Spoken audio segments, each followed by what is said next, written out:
So remember, hey, to try and make up for the lack of class time on Friday, I am making a lot of additional videos. So like each class day, I'm kind of picking a different example and then trying to get the videos posted to help you get through more of the yellow and blue, even though we won't have class. Okay, number 10 says, we have this function f. Big caution to everyone. Big caution. Okay, we are definitely at the point in the year when we are using f and f prime interchange. That's the wrong word. We're using both of them in problems. So you've got to be very clear as to which one you are using and why you are using it. A common error is to just kind of get going too fast and just grabbing equations and plugging stuff in, whatever. Okay. So they give us f. It says on what intervals is f increasing? Okay, I've never had to explain to anyone that if you had a graph of f, looking to see where f is increasing is really easy. Just look at the graph of f. However, I've never found students who really can remember well how to graph stuff from previous years. So that's not really a very effective strategy, is to just stand up here and yell at you and say, well, you learned it last year, so come on. That doesn't work very well. So I'm going to teach you a different method. So we are not going to graph f. Okay? Now, what you want to memorize is that since we can't graph f, the method we use instead is known as a sign pattern chart. Okay? Not all teachers use this. Some teachers use it, but a little differently than I use it. I'm just going to show you the method I like best. So we are going to build a sign pattern chart.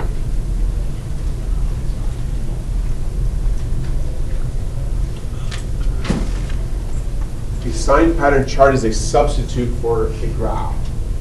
So if I have a calculator, I'm never using a sign pattern chart because the calculator is a lot better. Sign charts just substitute when I don't have a calculator. Okay, sign pattern charts go with Danica's chart. So the word chart is significant to help you remember that they are connected. I need to figure out when f is increasing. Danica's chart tells me that f will be increasing when the y-coordinates of f prime are positive. That's why we're going to build a sign pattern chart of f prime. So we can figure out when f prime is positive. Okay? So we understand the general idea of what we're trying to do. So we're going to answer a question about f using f prime. So even though the question is all about f, our analysis will be of f prime. That's why you've got to make sure you are clearly understanding which you should be using, f versus f prime. Okay. Okay, here's what a sign pattern chart of f prime will look like. Okay, what I'm going to show you now is just completely made up, but it's meant to demonstrate where we're headed. So I have different x values of f prime. And what we're going to figure out is, for which of these x values will f prime equal 0? Now I don't know yet, so I'm just making this up to give you a general sense of where we're headed. So maybe we figure out that right here at x equal -3, f prime is equal to 0. And then we figure out that over here, f prime is positive. And then for these x coordinates, over here, f prime has negative y values. So the way you read the chart is, these are the x values of f prime. These are the y values of f prime. Questions? Please. Wait, so where did you get the x value? Well, where did you get -3 and 0 from? So this is simply a made-up example. It has nothing to do with the problem, other than trying to illustrate to you where we're headed. Like if you can kind of see where I'm going, it makes understanding. So as it goes from left to right, it goes from positive to 0 to negative. Mm-hmm. Yeah, so if I'm thinking of f prime, I'm learning from this sign chart that this is like a graph. Oh, this is an example. This is an example. So f prime starts out positive. So there's other graphs that can start out negative. Whatever, oh yeah. Yeah, this is just a random example. of saying, hey, when the x-coordinate is very, very negative, this example of f prime would have positive y-coordinates. And when the x-coordinates are 0, 1, 2, 3, the y values of f prime would all have negative y values. Does that answer your question? What's your point? Please, Mike. How do you know, like, what's positive and what's negative? That's what we're going to do in a minute. So this, again, just random example, just trying to illustrate where we're headed. I just made it up, so 2 points. Cool. Next thing. So if we're going to make a sign chart of f prime, we need to have a formula for f prime. You all know how to do that. That goes really fast. So f prime equals 4x cubed plus 2x.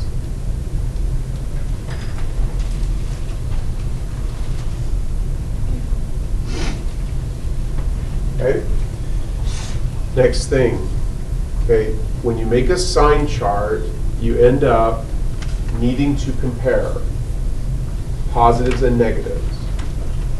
And there's a problem that you want to make sure you always avoid. If you are adding a positive and a negative, just say yes or no. Do you absolutely know the result, yes or no? If you're adding a positive to a negative, and you don't know the numeric value, all you know is you have a positive plus a negative. Is there any way to determine whether the output is positive or negative, yes or no? Louder? No. There is not. So remember, when building a sign chart, you do not want to ever encounter a situation where you have to add a positive to a negative. It won't work. Memorize that. Building a sign chart, you're never going to want to add a positive and a negative. It doesn't work. What does work is multiplication. If I have one value that's positive and one value that's negative, and those two values are multiplied, the result is absolutely negative, no doubt. The same is true for division. So when working with sign charts, if we are multiplying signs or dividing signs, we're great. We just don't want to ever add or subtract signs because we don't always get a result we know of. So, question? Cool. So remember that. Okay. Therefore, we need to build a sign chart of this. In some instances, we will have to build a sign chart of f prime just with what we have. But whenever possible, we'd like to break f prime into smaller pieces so we can make the analysis easier, like one little piece at a time. As written, this is not helpful though, because this piece of f prime is being added to this piece of f prime. So that's what I just warned you about. If we go figure out how this behaves and how this behaves, we'll hit situations where we have to compare a positive value added to a negative value, and we won't know how to proceed. So we don't want to build a sign chart with two terms that are adding because we won't know how to add the signs. We're going to talk more about that. Just wait. Cool. So instead of building f prime like this, so our options are, that's not what I wanted to do. Our options are just build a sign chart with all of f prime, which can be difficult, or find a way to rewrite f prime as smaller pieces that are multiplying. So who knows how to rewrite f prime as smaller chunks that multiply instead of small chunks that add? What do we do? So Jack in the back. So you take out a 2x. So I factor. So factor out a 2x, and that gets multiplied by what, Jack? 2x squared plus 1. How many saw it? 2 points, 3 for Jack. Okay, now I have f prime in two smaller chunks, two factors. When two factors multiply, the result is always known. So that's a good situation when you're trying to build a sign chart. You want f prime factored if you can.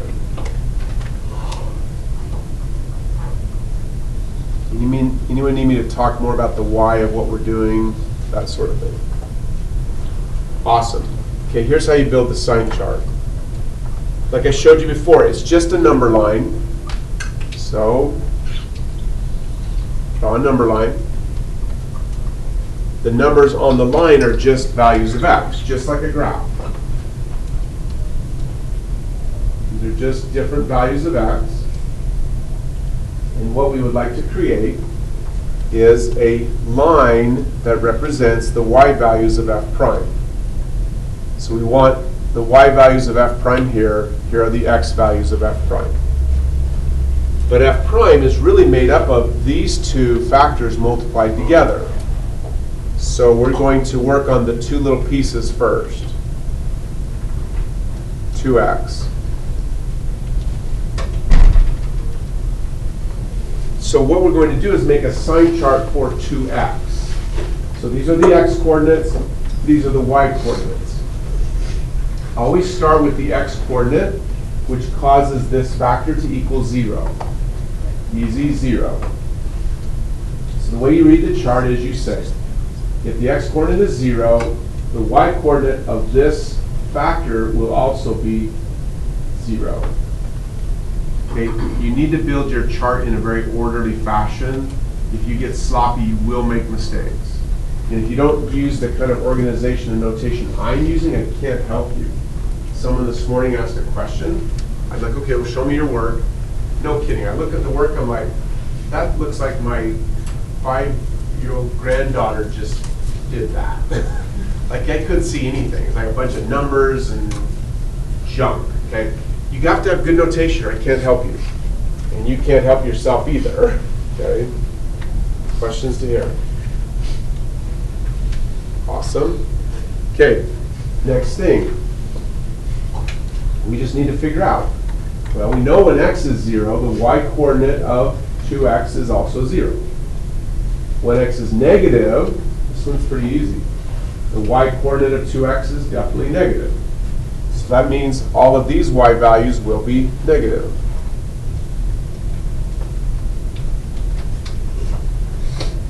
I didn't mean to repeat any of that. Please, just that one. So the way you read the chart is you say, if the x value were negative 10,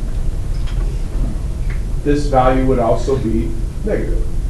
So x values negative 10, y values negative 2 points.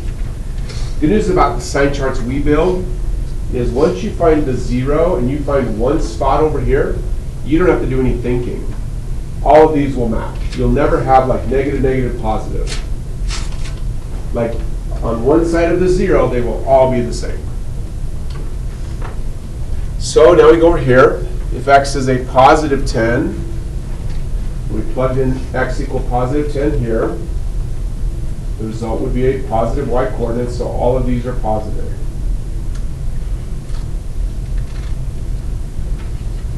Questions? Solid. Now we need to do the other factor, this one here, 2x plus 1. 2x squared plus 1. So we write down 2x squared plus 1. Okay, we first look to identify a value of x, which when plugged into here, will cause this factor, which is part of f prime, this factor to equal 0. It's kind of a trick question. So raise your hand if you can tell me what value of x, when plugged into this formula, will give me a result of 0. Raise your hand. Feel free to talk to each other.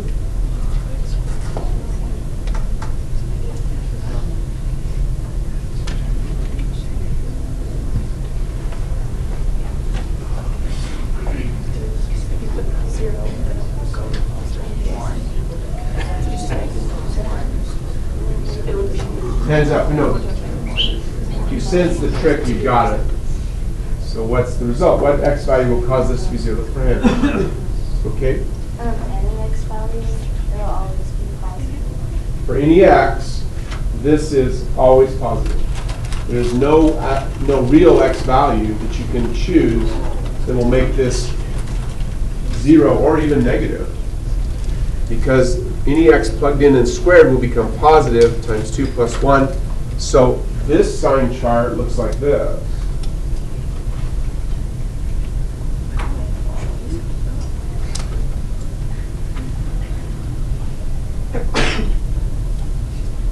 Who knew it with Kate? 2 points, 3 for Kate. Question? You need me to talk through that again, or differently? Okay. Next step. F prime is simply this factor multiplied by this factor. So all you've done is you've figured out how F prime behaves in pieces. Now we just put the pieces together. So you say, when x is 0, if I were to plug a 0 into F prime, I've already written down that this is going to be 0 right here. And I've already written down that this will be positive. So I don't even have to look up here. I say when x is 0, these two factors of F prime will multiply, and the value of F prime will also be 0. This is how I build the sign chart for F prime. Questions? Then I say, well, over here, if the x value were like negative 10, this would have a negative y coordinate. This would have a positive y value. Multiplied together, F prime will have a negative y value. And similarly, positive. Question? Please, Mike. So, for any problem, just when you would figure out if it would be negative and positive, and then you're going to side down the side, that you just plug into this. Yeah, that's, okay, 2 points from my end. The beauty of the sign chart is we're trying to figure out the sign chart for this. But as a whole, that's not easy. So if I factor F prime, I can now find the sign chart of each factor, and the two factors just multiply. So all I'm doing is taking y value that's negative times y value that's positive gives me an overall y value that's negative. They're just multiplying together just like they're multiplying here. Does that make sense? The other way to say it is we could take negative 10, plug it in here, and just figure out what we get. But that's just more work. So instead what we do is we see what 2x is for all of the x's, what is 2x squared plus 1 for all of these x's, and then we combine them. That's all. So instead of doing it one x at a time, we do it for all the x's, then we just put it together. So, anything else? Cool. So now that I have f prime, I can say when x is greater than 0,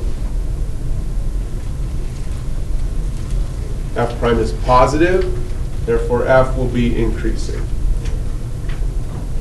That's it.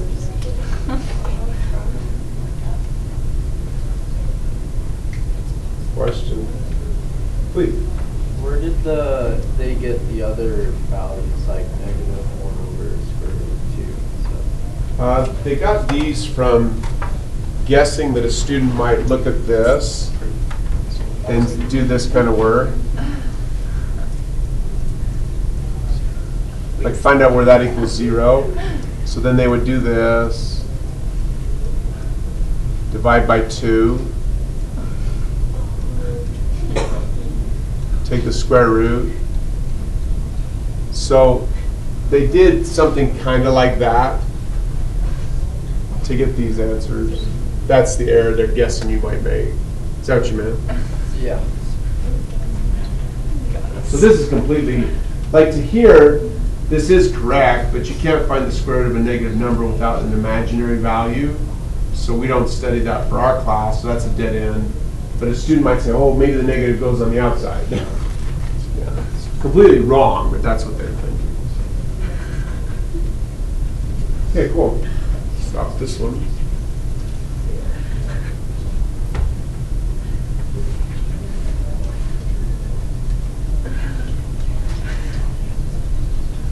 Okay, go to number.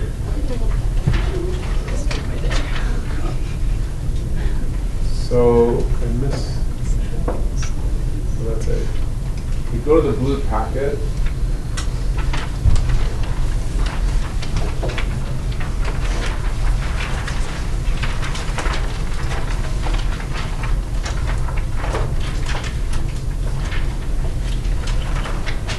Go to number 3.